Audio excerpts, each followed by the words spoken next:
அனைவருக்கும் வணக்கம். இன்னைக்கு நான் உங்களுக்கு ஒரு கதை சொல்ல போறேன். என்ன கதைனா சுந்தரமூர்த்தி சுவாமிகளை பத்தி.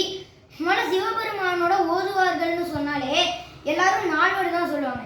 இந்த நால்வர்ல முதலையே குழந்தையாவே இருந்து சிவபெருமான பாடல்லாம் பாடி மகிழ வித்த திருஞான சம்பந்தர். அடுத்தது அப்பரடிகள். அடுத்தது நண்பனாவே சிவன் நண்பனாவே சுந்தரமூர்த்தி சுவாமிகளுக்கு வந்தார். இவா 3 பேரை மூவர் முதலிகள் அப்படின்னு சொல்லுவா. இன்னைக்கு நான் உங்களுக்கு மூவர் முதலிகள்ல கடைசியா இருக்கிற சுந்தரமூர்த்தி சுவாமிகளை பத்தி தான் சொல்ல போறேன். ஒரு நாள் சுந்தரமூர்த்தி சுவாமிகள் எல்லா ஸ்தலமும் போயிட்டு வந்துட்டு விருத்தாச்சலம் திருமுன்றம் அப்படின்னு சொல்லுவாங்க அந்த காலத்துல. இப்பதான் விருத்தாச்சலம்னு சொல்றோம். அந்த ஸ்தலத்துக்கு வரும்போது விருத்தகிரீஸ்வரர் அப்படின்னு அங்கே ஒரு கோவில் இருக்கு, சிவன் கோவில். அந்த கோவிலுக்கு முடிச்சுட்டு எல்லா ஸ்தலங்களும் பார்த்துட்டு தான் திருவாரூருக்கு போகணும். திருவாரூரில் இருக்கிற பணி செய்கிறவாளுக்கெல்லாம் அவருக்கு தானம் பண்ணணும் அப்படின்னு அவருக்கு ரொம்ப ஆசை. இந்த மாதிரி பணி பண்ணணும் அந்த மாதிரி ரொம்ப ஆசை அவருக்கு. அதனால இங்கே சிவன்கிட்ட சுந்தரமூர்த்தி சுவாமிகள் விண்ணப்பம் வைக்கிறாரு. எனக்கு நிறைய பொற்காசுகள் வேணும், நிறைய தங்கம் மணி முத்து காசு பணம் எல்லாம் வேணும்னு சிவன்கிட்ட சுந்தரர் கேட்குறாரு. அதையும் தாராளமாக சிவன் அவர் கேட்ட மாதிரியே நிறைய கொடுத்துட்டாரு. கொடுத்துட்டு இது எல்லாத்தையும் மூட்டை கட்டி அவர் மாட்டின்னு கிளம்புறாரு. திரும்ப அவர் விண்ணப்பம் வைக்கிறாரு. இதெல்லாம் என்னால் தூக்கின்னு போக முடியாது, எல்லா இடத்துக்கும் தூக்கின்னு போகும்போது யாராவது ஏதாவது செய்யலாம், அதுவும் இவருக்கும் ரொம்ப இதுவாக இருக்கும், ரொம்ப வலிக்கிற மாதிரி இருக்கும், இதெல்லாம் ஃபுல்லாகவே தூக்கின்னு போக முடியாது.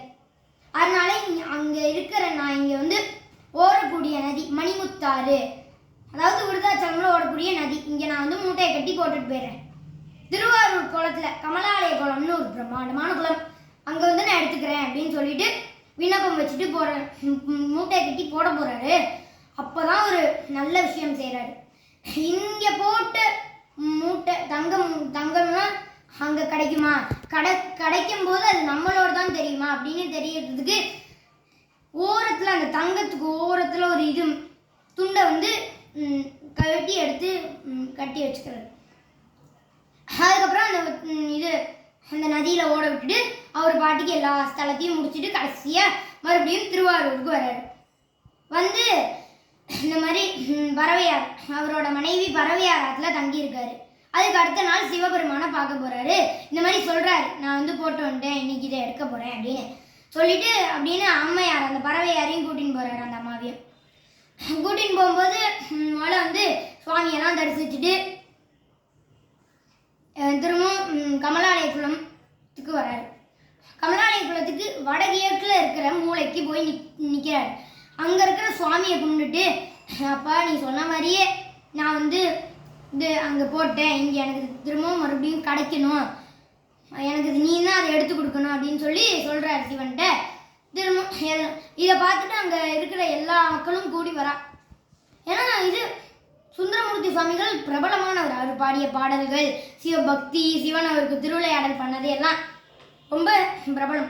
அதனால எல்லாம் கூடி வந்துட இவர் கூட்டின்னு போறாரு எல்லாரையும் கமலாலய குளத்துக்கு. அம்மையார் கரையில் நிற்கிறார், உள்ளே போறாரு. எல்லாம் ஆழமாக போய் எல்லா இடத்துலையும் தேடுறாரு, கையெல்லாம் உள்ள விட்டு. கடைசியில் கிடைக்கவே இல்லை. அதுக்கப்புறம் அங்கேயே இன்னும் வேண்டுறாரு, நான் நீ சொன்னபடி போட்டேன் அந்த நதியில், இப்போ இந்த இடத்துல எனக்கு கிடைக்கணும், கண்டிப்பாக எனக்கு கொடுத்துடணும் அப்படின்னு சொல்லிட்டு அப்போ டக்குன்னு வருது. அந்த இடத்துல திரும்ப எடுத்தா வந்துடுச்சு அந்த தங்கம் கையில். அதை எடுத்துகிட்டு இங்கே வைக்கிறாரு. பறவையார் கேட்குறா, இது நீங்கள் அங்கே போட்ட இதுதானா அப்படின்னு பண்ணுறதுக்கு, இங்கே பாருங்க இந்த இதை நான் எடுத்து வச்சுருக்கேன், இது கூட அளவு இருக்கா அப்படின்னு பார்க்கணும். அதுக்கு ஒரு பொன் பக்தர் தேவை. அப்போ இதெல்லாம் பார்த்துட்டு பிள்ளையாரே ஒரு பொன் பக்தராக இறங்கி வர்றாரு. பொன் பக்தராக இறங்கி வரும்போது அவர் இந்த கல்லெல்லாம் எடுத்து பண்ணணும்ல, அதெல்லாம் இது பண்ணுறதுக்கு அவர் எல்லாத்தையும் எடுத்துகிட்டு வர்றாரு. அந்த மாதிரி அளவு மாட்டி கொடுக்குறாரு, இதோடது தான் அப்படின்னு மாட்டி கொடுத்துட்டாரு. அதனால தான் இன்னமும் அந்த வடகிழக்கில் அந்த கடல் குளத்தோட வடகிழக்கில் இருக்குது ஒரு பிள்ளையார் கோவில். அந்த பிள்ளையார் பேர் மாற்றுரைத்த விநாயகர், மாற்றுரைத்த பிள்ளையார்னு சொல்லுவார். நல்லா முழுக்க கம்பீரமாக இருப்பார். இன்னமும் அந்த இதுதான் பிரபலமாக அந்த பிள்ளையார் தான் அந்த கோவிலே பிரபலமாக இருக்குது.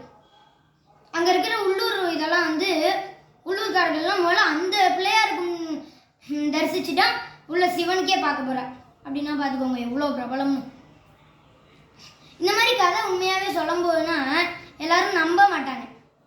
ஏன்னா விருதாச்சலம்ல விட்டது திருவாரூர்ல கிடைக்குமா? நம்பக்கூடியதா? விருதாச்சலம்ல எங்க இருக்கு, திருவாரூர் எங்க இருக்கு? அது தனியாக ஓடக்கூடிய நதி மணிமுத்தாறு. இது இங்கே திருவாரூர்ல உலக புகழ் பெற்ற குளம் இருக்குது.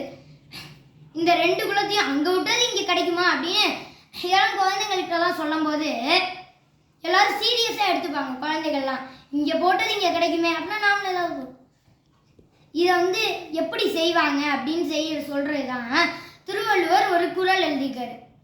செயற்கரிய செய்வார் பெரியர் சிறியர் செயற்கரிய செய்கலாதார் அப்படின்னு ஒரு குறள் எழுதியிருக்காரு திருவள்ளுவர். இதோட அடுத்த கதையில சந்திப்போம். நன்றி, வணக்கம்.